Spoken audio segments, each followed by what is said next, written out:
Hello दोस्तों, स्वागत है आप सभी का इस बेहतरीन प्लेटफॉर्म के ऊपर। और आज चालू करने वाले हैं an overview of a cell. यहां हम लोग देखेंगे प्लांट सेल और एनिमल सेल के बारे में। सबसे पहले हम देखते हैं किसके बारे में, प्लांट सेल के बारे में, और फिर हम देखेंगे किसके बारे में, एनिमल सेल के बारे में। तो प्लांट सेल के बारे में क्या देखेंगे, सबसे पहले ये देखिए, मैं यहां एक स्ट्रक्चर बना रहा हूं। प्लांट सेल का जो आउटर मोस्ट स्ट्रक्चर होता है उसे हम क्या बोलते हैं, सेल वॉल कहते हैं। सेल वॉल के जस्ट नीचे क्या पाया जाता है, सेल मेम्ब्रेन पाया जाता है।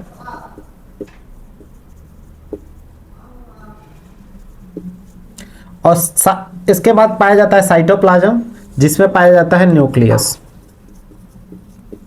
न्यूक्लियस में पाया जाता है क्रोमोजोम्स,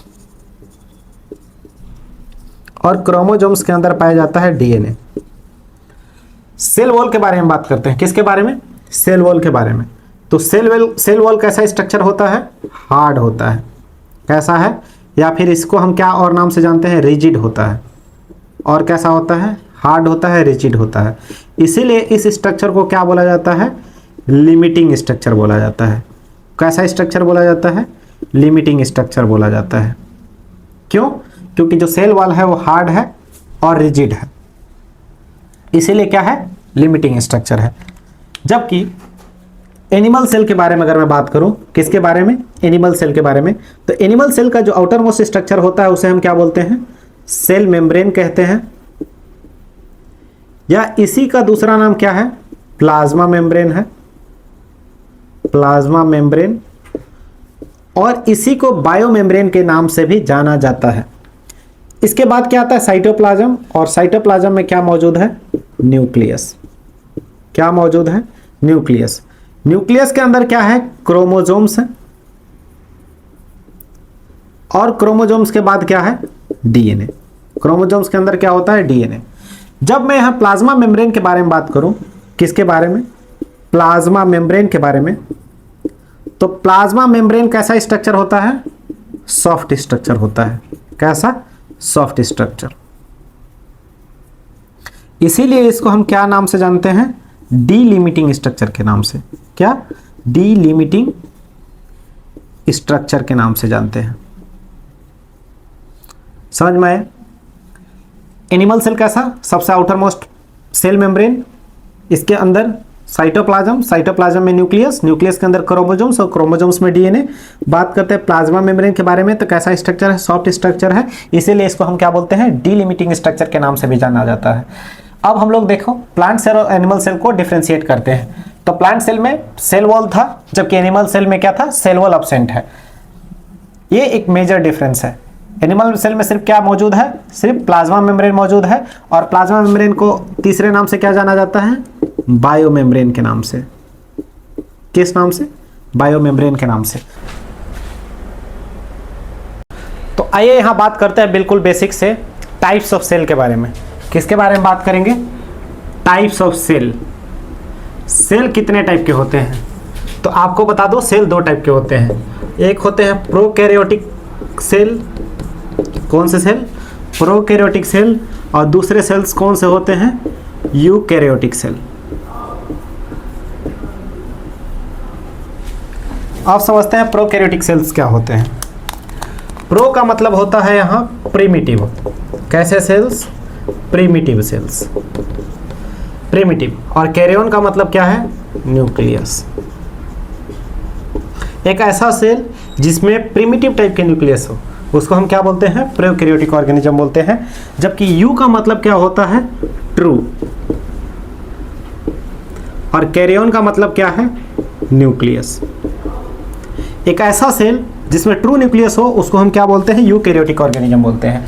अब बात करते हैं प्रोकैरियोटिक ऑर्गेनिज्म के बारे में। तो प्रोकैरियोटिक ऑर्गेनिज्म ऐसे ऑर्गेनिज्म होते हैं जिसमें न्यूक्लियस कैसा होता है, प्रिमिटिव टाइप का। और इसमें नॉट वेल डिफाइंड न्यूक्लियस। इसके न्यूक्लियस कैसे हैं, वेल डिफाइंड नहीं है। जो प्रोकैरियोटिक ऑर्गेनिज्म होते हैं उनमें किसी भी टाइप का मेम्ब्रेन बाउंड ऑर्गेनल्स नहीं पाए जाते। क्या, मेम्ब्रेन बाउंड ऑर्गेनल्स absent होते हैं। क्या होते हैं? मेम्ब्रेन बाउंड ऑर्गेनल्स क्या होते हैं? absent होते हैं। लेकिन कुछ ऐसे ऑर्गेनल्स होते हैं जिनमें मेम्ब्रेन नहीं होता, जैसे राइबोसोम्स। क्या? राइबोसोम्स, ये क्या होते हैं?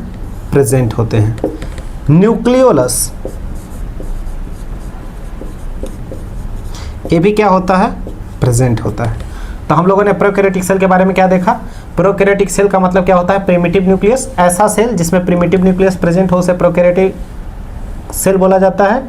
इनमें वेल डिफाइंड न्यूक्लियस नहीं पाया जाता। इसमें मेम्ब्रेन बाउंड ऑर्गेनल्स एब्सेंट होते हैं, राइबोसोम्स प्रेजेंट होते हैं, न्यूक्लियोलस प्रेजेंट होते हैं। अब बात करते हैं यूकैरियोटिक सेल के बारे में। तो यूकैरियोटिक सेल के पास क्या है? ट्रू न्यूक्लियस है। क्या है? ट्रू न्यूक्लियस है। क्या है? True nucleus. और इसमें क्या है? Well defined nucleus. इसी को हम क्या बोलते हैं? वेल डिफाइंड न्यूक्लियस बोलते हैं। यहाँ क्या है? मेम्ब्रेन बाउंड ऑर्गेनल्स मौजूद हैं। क्या मौजूद है यहाँ? मेम्ब्रेन बाउंड ऑर्गेनल्स मौजूद हैं। क्या है यहाँ? मेम्ब्रेन बाउंड ऑर्गेनल्स क्या है? प्रेजेंट हैं। अब मेम्ब्रेन बाउंड ऑर्गेनल्स कौन कौन से होते हैं? माइटोकॉन्ड्रिया,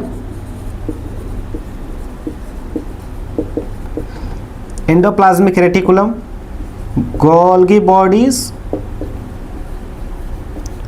कौन कौन से? Mitochondria, endoplasmic reticulum, Golgi body, ribosomes.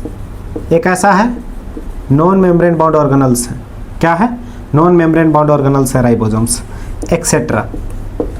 ये सारे क्या होते हैं? यूकैरियोटिक सेल में मौजूद होते हैं। आइए देखते हैं दोस्तों मेम्ब्रेन बाउंड ऑर्गेनल्स के बारे में। क्या होते हैं मेम्ब्रेन बाउंड ऑर्गेनल्स? सबसे पहले हम बात करेंगे डबल मेम्ब्रेन बाउंड ऑर्गेनल्स। सबसे पहले क्या बात करेंगे? डबल मेम्ब्रेन बाउंड स्ट्रक्चर्स के बारे में। कौन कौन से ऐसे स्ट्रक्चर्स हैं जो कि डबल मेम्ब्रेन बाउंड है? माइटोकॉन्ड्रिया है, क्लोरोप्लास्ट है, न्यूक्लियस है और प्लास्टिड है। ये सभी कौन से स्ट्रक्चर्स हैं? डबल मेम्ब्रेन बाउंड स्ट्रक्चर्स हैं। जबकि सिंगल मेम्ब्रेन बाउंड स्ट्रक्चर्स कौन कौन से हैं? वैक्यूल है, लाइजोसोम्स है, गोल्जी अपैरेटस है, एंडोप्लाज्मिक रेटिकुलम है, माइक्रोबॉडीज है और पैरोक्सिसोम्स है। ये सारे कैसे ऑर्गेनल्स हैं? सिंगल मेम्ब्रेन बाउंड स्ट्रक्चर्स हैं। इसके बाद हम बात करते हैं नॉन मेम्ब्रेन बाउंड स्ट्रक्चर्स। कुछ ऐसे स्ट्रक्चर्स जो कि किसी भी मेम्ब्रेन के थ्रू बाउंड नहीं होते हैं, उन्हें हम क्या बोलते हैं? नॉन मेम्ब्रेन बाउंड स्ट्रक्चर्स बोलते हैं। जैसे ribosomes, centriole, nucleolus, inclusion bodies को ही दूसरे नाम से स्टोरेज ग्रेन्यूल्स के नाम से जानते हैं। अब ये सब कहाँ मौजूद होते हैं? तो ये मान लीजिए क्या है? सेल है।